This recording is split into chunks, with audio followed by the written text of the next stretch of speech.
I wanted to write my sister because I wanted to tell the story predominantly of Irini, who is the child that's sent away from her family. But I also wanted to tell her mother's story as the mother who had chosen to give her child away. I myself am trying to adopt, and I wanted to tell a story where the biological mother of the child was trying to produce something better for her child. She knew she couldn't care for her in the right way.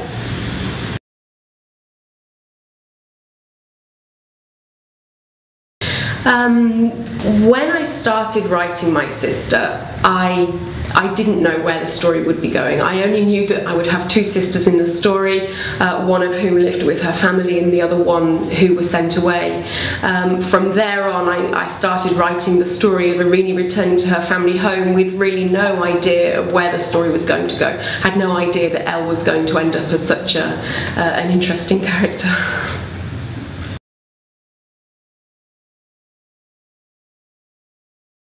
When I'm first writing a first draft of any book that I'm writing, it tends to be very consuming. I write as much as possible in the mornings, in the evenings, afternoons.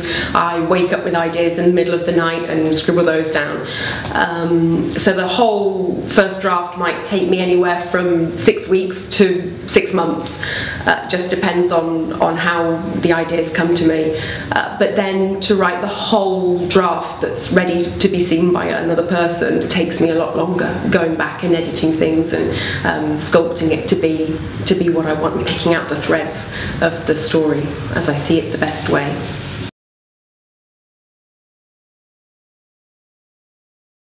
No, I don't have any trusted readers. I do have, my husband is, he's a very strong critic. He doesn't read my books, but I do tell him about my ideas and as I'm trying to build the story.